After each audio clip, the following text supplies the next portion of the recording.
Yeah, it is not, as I said, the question might sound easy, but the answers are not always easy with regard to new regulations or to new frameworks. The MICA regulation is a European regulation which has entered into force recently and which applies really to the regulation, to regulating crypto assets. But really the crypto assets which do not fall under the MiFID regulation. So it's completely different. It's never black or white. So we have 4 blockchain laws now in Luxembourg. And the first objective of those laws is to provide the financial sector the confidence to provide their financial services on the blockchain. And this law also introduces a new actor in the financial market and the control agent. It is the third alternative to a TA system. So devil is in the details. So who can be a control agent? Hi everybody, welcome back to Final Block, the podcast series on fund tokenization in Europe. Today I have a guest, which is Nadia Manzari. Nadia was the head of financial innovation and corporate governance and payment services at CSSF. She decided to run her own law firm, so if you want to have a good piece of advice, you know now where to go. And in her law firm, of course, she's also specialized in tech law, financial and payment services, and of course, again, corporate governance and innovation. So welcome, Nadia. So thank you for joining us. So we wanted to discuss certain kind of elements of what is tokenization in the fund business in Europe. And more specifically, we're going to concentrate today a little bit around MICA, difference between MICA and MiFID laws or blockchain laws, as well as what is known and what is needed to become control agent. So let me maybe start with the very first question.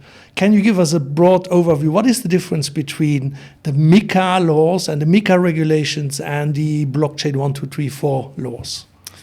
Okay, thank you, George. The MICA regulation is a European regulation which has been which has entered into force recently and which applies really to the regulation to regulating crypto assets. But really, the crypto assets which do not fall under the MiFID regulation. I think we already discussed this before. So, and the blockchain laws are really, so the MiCA regulation is a European regulation, a European framework which has to be implemented by every member states, and the blockchain laws are specific Luxembourgish laws. And those laws, so we have 4 blockchain laws now in Luxembourg, and the first objective of those laws is to provide the financial sector the confidence to provide their financial services on the blockchain, on distributed ledger technologies. So that's the main objective goal of the blockchain law. So it's completely different. They do apply, they both apply to the same, I would say, technology, so to blockchain, distributed ledgers, but the blockchain laws really apply to the traditional financial services provided by financial services provider in Luxembourg on the blockchain, and the MICA regulation really applies to the crypto assets, to and we're going to discuss it later on, I suppose. What is a crypto asset according to MICA? So we have, as I said, 4 blockchain laws. The first one was the objective of the first one was to provide legal certainty to the financial sector that we can transfer and record financial instrument on the blockchain. The second one was more related to the issuance of the financial instruments on the blockchain. The third one was a more minor law, which just confirmed what has already been stated by the pilot regime, by also a European regulation. And in this regulation, the European Commission, finally, after long debates, I would say 10 years of debates more or less, the European Commission confirmed in the pilot regime that we have a difference between crypto assets, so between tokenized financial instruments, which are also considered as crypto assets, but saying that those tokenized crypto financial instruments As long as they qualify as a traditional financial instrument, we do not consider on what type of, I would say, technology they are issued, and they will still remain under the traditional financial laws applicable to those instruments. And this has been confirmed by this pilot regime, and this has been implemented in the national law by Blockchain Law 3. And Blockchain Law 4, I think, is just complementing the whole picture, saying now and introduces. So first, it extends the application of the distributed and the usage of the distributed ledger technology, the blockchain, to also unlisted equity instruments and fund units and shares. So that's the scope of the instruments where it applies on is broadened. And this law also introduces a new actor in the financial market, and the control agent. And what does the control agent is? So maybe, Nadia, before we go into the control agent, let us maybe first, the MICA, let's go back a little bit into MICA, because MICA, as you said, is around crypto assets. Maybe if you could give us a short definition and what a crypto asset would be. And then second is we had the WASPs kind of licenses, and now MICA introduces CASP. And is there a difference between WASP and CASP? Would be my second question around the MICA or MICA regulation. Yeah. So coming back on your first question, what is MICA and what are crypto assets under MICA or MICA? So as I said, we have the confirmation that all the crypto assets who define as financial instruments according to MiFID as shares, fund, all financial instruments as per the definition of MiFID. If you tokenize them, if you issue them on the blockchain, if you transfer them on the blockchain, that stays and remains MiFID laws. Then we have specific crypto assets, the ones who have been very popular over the last, and gained in popularity over the last, I would say, 10 to 15 years. And those are crypto assets which we cannot fit in an existing framework. Those are new financial assets, I would say.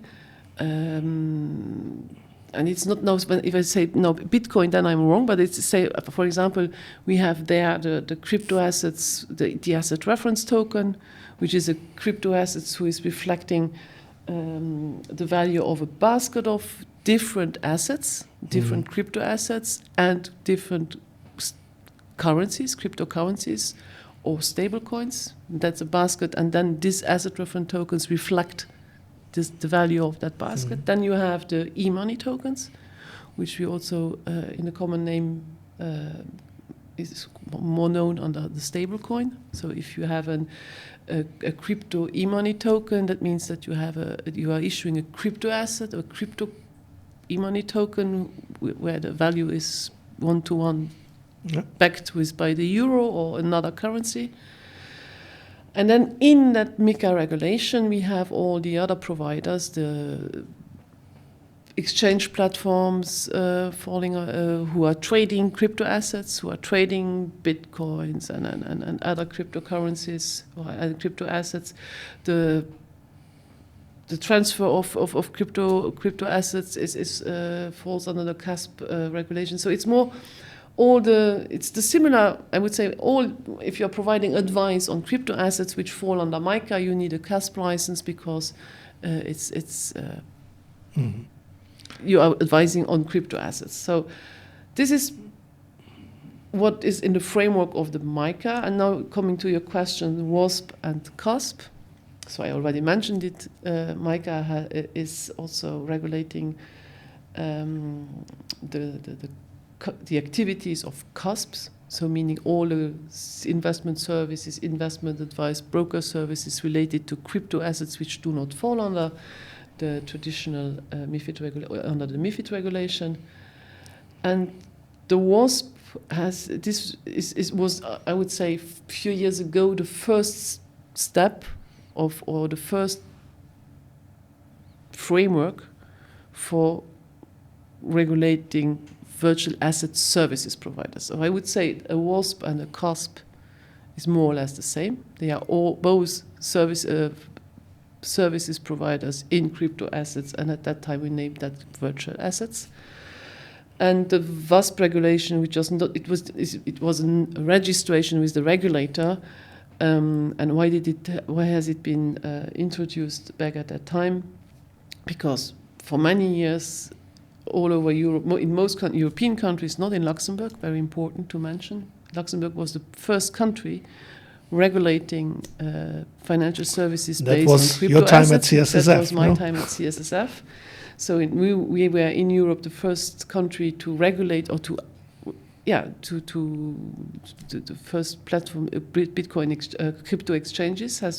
They have asked for a license. The first license was issued in 2016, the second in 2018.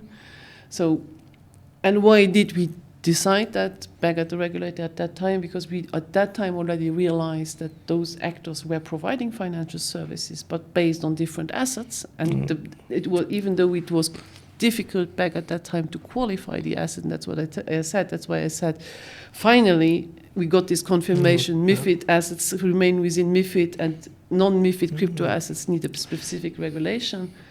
We had taken this decision back at that time, saying, okay, they are providing a financial services. So even though the assets or even though the product underneath is different, the result is there is a financial service, and in Luxembourg we do not accept. We want a level playing field for all the financial services provider, and that's why we required them to be regulated. And then the next step was and for one main reason, and then I stop here.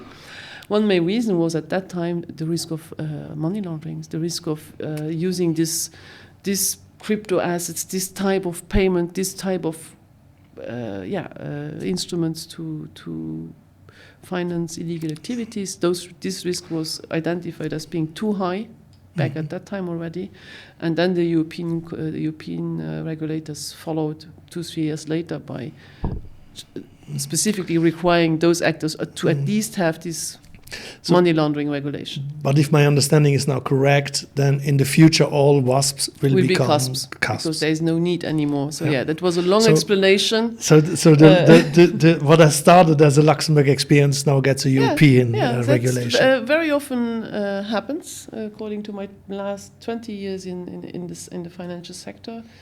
I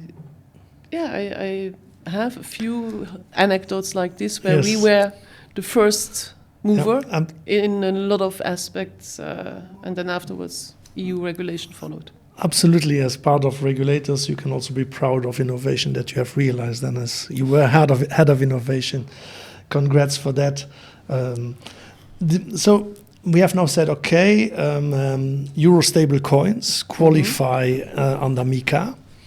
So anybody that would manage and operate wallets or issue stable coins would be under the CUSP and MiCA regulation. So far, so good. Now let me formulate a question which is a little bit more challenging, and that is the following. We have said that everything which is MiFID related, regardless of the technology that used, remains MiFID related and is not MiCA. So if I have a smart contract and I issue or I redeem, for example, as control agent, units of a fund, if I buy or sell units of a fund, what I classically would have is a moment in the smart contract where I have delivery versus payment. I give a MiFID security and I pay by euros. Now in a smart contract, these euros, they have to be machine readable. So like euro stable coins. Now the question would come if I, as a control agent or as a party that is in buying and selling MiFID DLT native securities, if I use euro stable coins, am I still in MiFID? Am I in MiCA? Do I need a MiCA license? According to your opinion, yes or no? I know it's not an easy one, this one. Yeah, it is not, as I said, the question might sound easy, but the answers are not always easy with regard to new regulations or to new frameworks. I would say, so you as an investment firm being active in that sector, your question would be, would you qualify, would I qualify as a payment services provider, or as a CUSP, or as a crypto asset services provider? I would say MICA excludes explicitly the MiFID crypto assets, which fall under MiFID. You are mainly then here providing a MiFID activity as an investment firm. And even though you are handling with the payment, I would say we would then maybe fall under the exclusion that you are not directly providing a payment service, but you're just using that payment service on an activité accessoire. It would not be wrong. It would be wrong saying activité accessoire, but these payment services would not be. I would imagine would benefit from the exemption of the payment services law, saying that investment firms providing payment services do not fall under the requirement of having a license. No. But of course, we have then to assess the different models, how you're setting this structure up. Are you using wallets? Are you not using wallets? Are you purely relying on the smart contract? I think it's never, and that's why it's never black or white. I think you really have to really detail the setup and structure your setup to make sure that at no moment in time it would be possible then to individualize or to say saying, okay, you are a wallet provider because of, or you are a payment provider. Payment services is, I would say, more clear to exclude, but handling of wallets for customers on behalf of customers, there you might be in a gray zone, which you have to then clearly assess whether or not you are in the scope of MICA. So devil is in the detail. Yeah, always. But if you can imagine that there is a setup where it is possible to run smart contracts on MiFID instruments without necessarily a MICA license.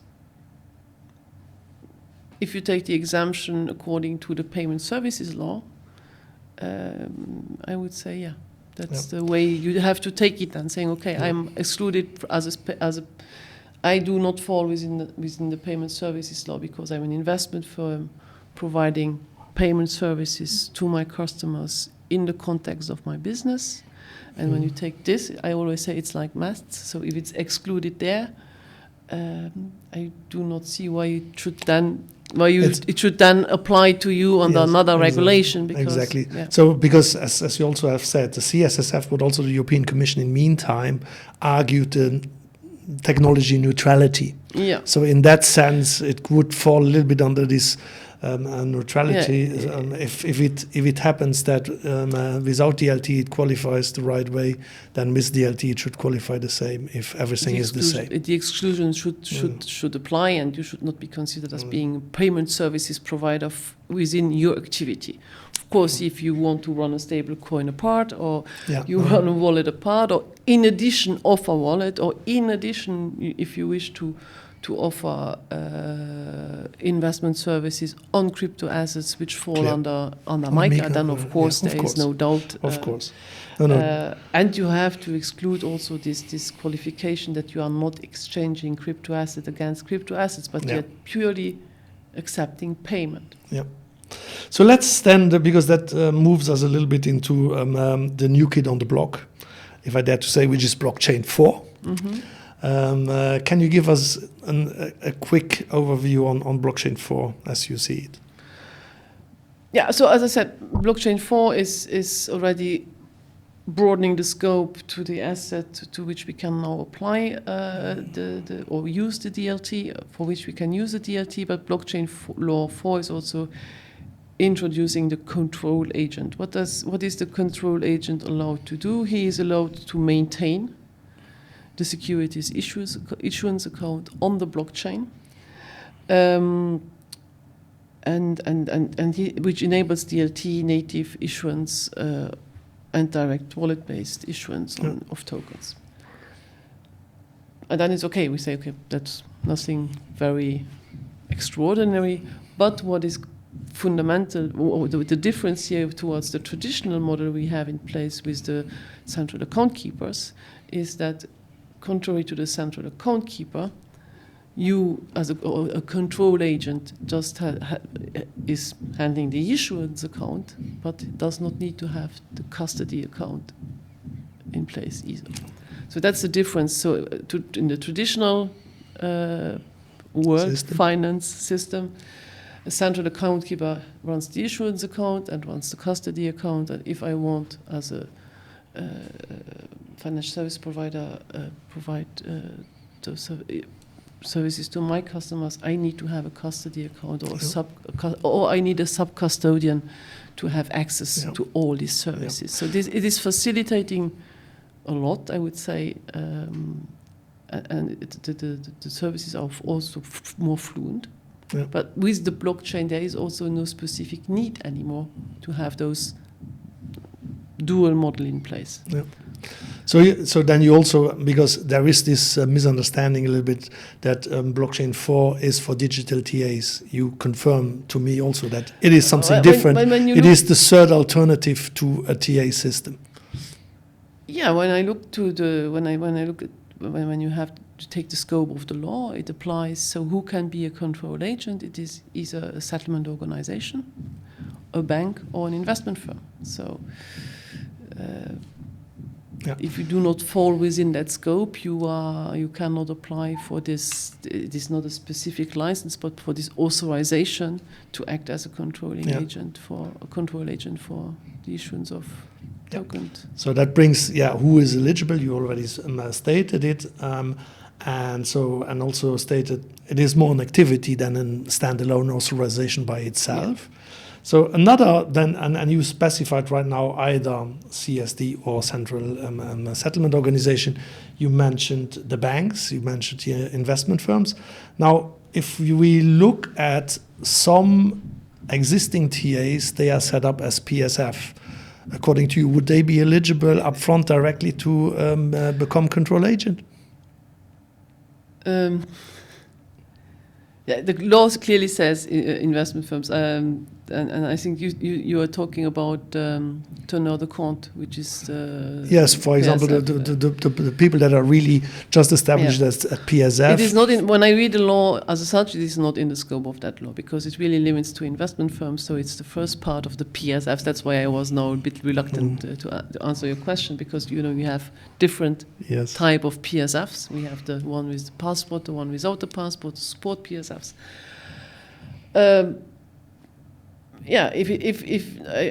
No, they are not specifically included. I think it's an investment firm. Okay. So and then and you would say also the same applies, of course, to the MANCOs, AFMs, and others. Yes. Same reasoning. Yes, absolutely. And I mean, you have helped some people amongst us, also ourselves, to become control agent, or to you might deal with other files. What are your experiences on becoming this license or obtaining this license? Is there anything you want to share with the public? So, as I said, it is not really. You need already to have a specific license to apply for the control agent activity. You need to notify to the CSSF 2 months in advance, and we agree both that we had not a lot of guidance in the law on how to do this notification. And for me, having experience in setting up licenses and asking for license extensions, the normal way to proceed was to say, okay, we have to reflect what is it going to impact on our business. So that's what we usually have to do. You usually have to do when you are applying for a new license or if you want to provide a new service. Here it's kind of more or less the same. So what is it going to impact what is the impact on the setup going to be, on my governance, and that's why you have to start then to initiate the process, saying okay, to apply or to notify to the CSSF, I want to provide this service as a control agent. Of course, the first thing you need is experience in the blockchain and the blockchain. Yes, absolutely. Otherwise, I can confirm, which is very, very useful. And then of course you need to show the CSSF that you are experienced, that you have already a certain record or track or experience in that domain, in that area. And then internally you have to reflect what type of governance, what type of policies, what type of procedures, what type of is it gonna impact internally? And then of course you have to amend and you have to align your internal procedures to this new activity. You also have to reflect on, do I need additional resources? How many resources is it gonna take me? How many resources do I need to provide these services? And then you have to set up your file with all this information. Usually you have to amend a set of policies, procedures, provide a business plan, provide a forecast of the stuff, similar to a license request, I would say, but in a lighter version. But it depends also if you have to restructure. It depends on how the impact on your activity will finally be. So some entities, usually the experience is that if you are already experienced, like you were, if you have already experience with issuance of tokenized funds, then of course it facilitates a lot. Yes, because as the basic assumption is that you are already an investment firm, generally on the global kind of policies, I think you should hopefully be fit. Of course, if you are an investment firm, if you want to provide these services and you don't have a blockchain, the technical know-how. Yes, you have also to think on how am I gonna set up my technical know-how? It's gonna take longer than 2 months because you need to set up the whole infrastructure before you go to the CSSF asking them for the license. And according to you, have you seen on a CSSF being specific on requesting certain blockchains be used, or are they rather neutral on this kind of aspect? According to my experience, they are neutral on that aspect. Okay. The experience that they have some requirements on the security of the infrastructure and of the tool used, but I have not specifically had an experience where the blockchain, the type of blockchain was rejected. Maybe also because most of them are. Yeah, of course, I would think, of course, it's part of the more generic kind, as you say. You have to know what you do. You have to make sure it's safe. Yeah. And starting from there. And then the resources, the funds, the capacity to cover the activity. Cool. Thank you very much, Nadia, already for all these responses. Maybe a last one. What do you prefer, red or white? I would say white. White. So I was lucky of my choice for today. As you know, we have this tradition that we extend our blockchain discussion on some wine presentation. And today I also wanted to present you a Luxembourgish wine. It is a wine, but more specifically, it's a Crémant. And I would say, at least it's my favorite. I think it's one of the best. It's Alice Hartmann. I don't know how you feel about Alice Hartmann, but definitely it is a very good Luxembourgish product. So let's open the bottle. So there is one advantage here. We don't need an opener. That's a good choice. But I hope that we won't destroy any cameras once we are there. So part of that, how do you see the activity on the entire blockchain kind of economy when it comes to financial services in Luxembourg? Can you share a little bit? Do you see a lot of activity? I think it would say, in French we would say it's partagé. So there is a lot of interests very often, a lot of questions. I have a lot of, I would say prospects trying to find their way and to provide services or financial services via the infrastructure. but it's still slower than I expected a few years ago. Where I was pretty convinced that in 2025 we would already be or have several actors or more actors acting or providing their services on the blockchain. On the other side, we have realized, we have had over the last years a few interesting projects with the usage of the blockchain and of tokenization. So I would say, it's I think getting traction, but not as fast as I imagined. Yes, of course. I think the thing is, would we all have spoken like 4 years ago, we would have imagined more traction.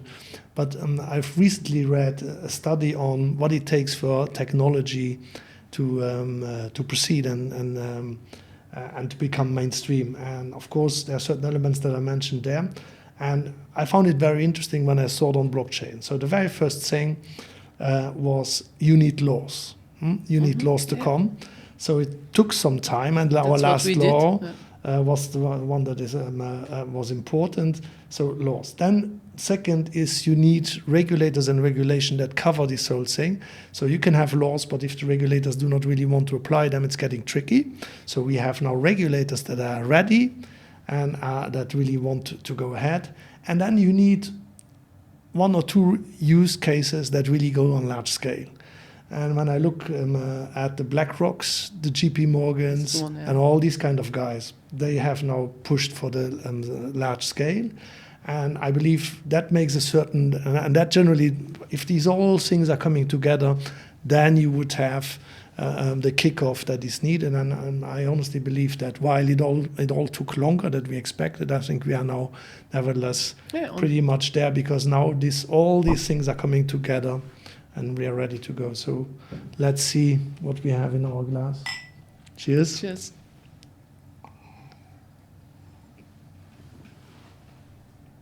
Yeah, so I think that as a matter of fact, there will be more movement. And I think the last piece that is really missing was large use of digital currencies that can facilitate transactions.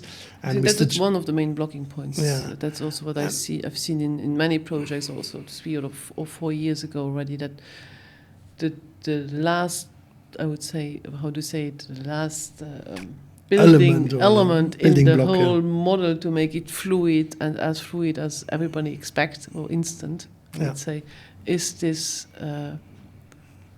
digital currency or this the means of payment. The means of payment to make it. So something which has legal tender. As you need 3 providers just to operate the payment, of course the whole system, which even though the system is fluid, if the payment is not fluent, you cannot do your transaction in a fluent way. So that was the blocking point. So maybe that's as you said. And I think there the Genius Act is for sure going to give the whole thing by far more dynamism. I hope that in Europe we are going to go now also fast on that one, because what we all want is to have a certain independence in Europe and not relying only on US dollar stable coins. So hopefully we will have a larger and also more an easier use of stable coins. I mean, they are there, coins. They can be used, which is good, but a kind of Genius 2 Act for Europe would not be a bad thing, I would say. And first amendment to MICA already. Yeah. So, Nadia, thank you very much for you to be here. And remember, T+0 is knocking at your door.